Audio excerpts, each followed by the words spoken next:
Okay, time for UlforceVeedramon. Dude, this package art is just so sweet. If this had released when I was a kid, like watching Digimon, right? There is no way I would have been able to resist it, man. Okay, now let's start with the playmat, I suppose. As usual, let's check this out. Starting with the baby side. Okay, so here we have Digimon, or Chibimon in Japanese, as well as Vmon, and of course our baby one stage. Was it called Chocomon or something? I think so. And then when we flip over, we get UlforceVeedramon looking absolutely sleek in that brand new artwork. Like, as much as I like UlforceVeedramon, right? The original Ulforce that released in BT02, while I like the effects, like the artwork didn't really resonate with me that much, but this one, dude, this artwork is so cool, man. Okay, now let's get into the deck itself. Starting with these at the bottom. Here are our sweet looking memory gauge cards featuring Vmon and UlforceVeedramon looking just super cool, man. Dude, they should. Now I am really hoping that they release more colored starter decks for the rest of the other colors, just like this, and like have those kinds of playmats and like, you know, the memory gauge. Just give them the treatment to all the other colors too. And of course, we've seen these already, the 6 memory cards: green, black, and purple. Alright, and now moving into the deck proper. Starting off with Vmon. Inheritable. During your turn, if your hand has 8 or more cards, this Digimon gets DP plus 1k.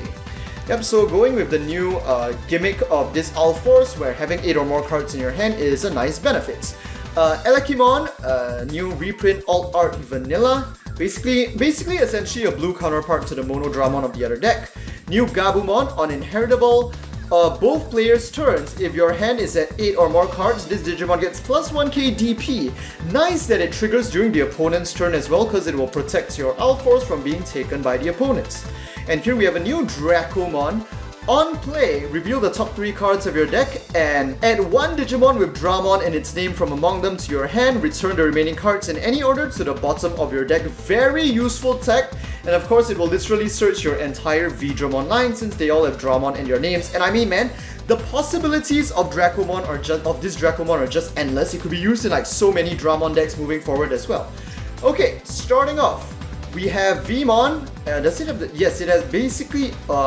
Is it? No, I think it is a slightly...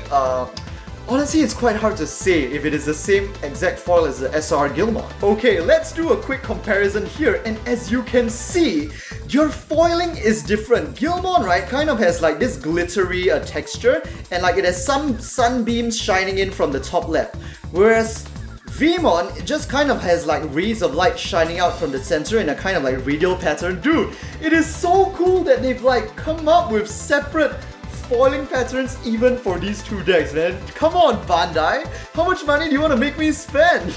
Anyway, during your turn, he has a Warp Digivolve effect as well. If your opponent has a level 6 or higher Digimon, you can evolve him into UlForce from your hand, ignoring the summoning conditions at a cost of 4. And on an Inheritable, on attack, if your hand is at 7 cards or less, you may draw 1 card in order to help ramp it up to 8 and activate your UlForce effects. Next, we have the rare of Veedramon. Yeah, this is just a typical SR kind of foiling, same as the rares in the Gallimon deck. Inheritable, on attack, if your hand is at 8 or more cards, you can return 1 level 3 opposing Digimon back to the hand, discarding its evolution sources. Pretty nice effects. I mean, honestly, returning level 3s to the hand is not super good, but if it's gonna stop your opponent from killing you the next turn, that's gonna be great, man. Next, we have Cordramon Blue, a new security Digimon. On security, at the end of the battle, play it at no cost, and on play, draw 2 cards. Pretty nice. At 6 cost to play though, you are probably never going to play him from the hand, so you really want to get him into the security. Here we have a new Gorimon reprint with all art. 2, 3, 4, and new Monzaimon reprint with all art as well. So both starter decks are getting 4 copies, not 4 I mean, but like a good amount of copies of the cheap level 4 and level 5 evolutions.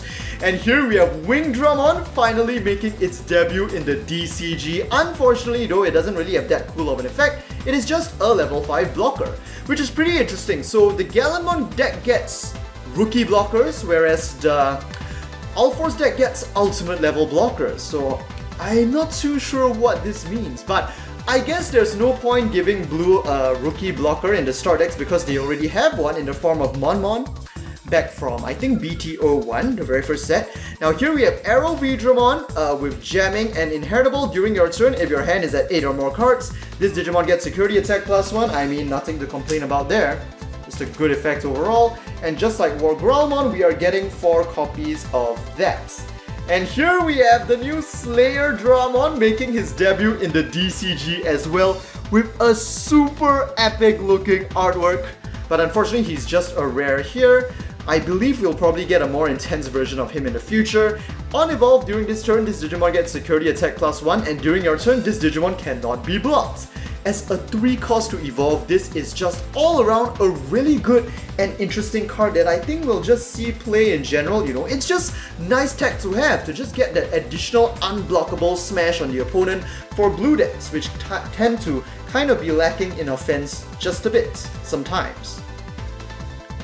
Wait a minute, where is... there we go. Like, the cards are so full that they're kind of sticking together a bit. Here is our UlforceVeedramon, which I believe, yes, the same kind of foiling as Vmon, I think. On evolve, return 1 level 4 or lower opposing Digimon to the hand, discarding its evolution sources. And on attack once per turn, if your hand is at 8 or more cards, make this Digimon active or unsuspend this Digimon. This is a compulsory effect. Wait a minute, where is our... Did I miss my other copy of UlForce? Oops, dude, the cards stuck together so much that I actually missed one UlForce hiding within the 4 Slayerdras. Okay, dude, for a moment I got scared there, man. Yes, so it does look like we managed to get our 2 copies of UlforceVeedramon in a really cool foil. Very nice. Now let's get into the option cards. Now starting off, we have a reprint of Hammer Spark or Vulcan's Hammer with all art, very nice, similar to the treatment given to Gaia Force, which is just great. 2 copies of that. Next, UlForce Saber at 3 cost. On main, unsuspend one of your Digimon. On security, add this card to your hand. Gonna be pretty useful. 4 copies of that, and I mean for 3 costs, right? That's the cost to play a rookie, but if instead you could just give yourself an additional attack which might end the game. And on 6 costs, V-Wing Blade. On main, return 1 opposing level 6 or lower Digimon to the hand, discarding its sources, and on security, activate main. And this is just like the card we needed, man. The card to replace Kokuta's Breath. Because Kokuta's Breath for 1 cost more can target even level 7s, which is, I mean, great of course, but most of the time, right, this is gonna be sufficient. Most of the time, this is gonna be sufficient.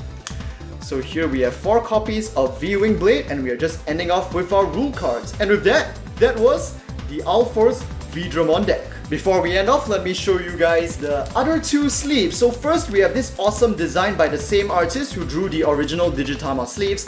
This time, it's with Agumon and Gabumon, and I just love this guy's art style so much. And they just look so good on a simple white background, you know? That's why I think the designers like never want to give some kind of elaborate background for his designs, because the Digimon just look so good there. Like, man, I wish they took his artwork and like made a new mobile game out of something like that out of it. It would just be so awesome. That is great.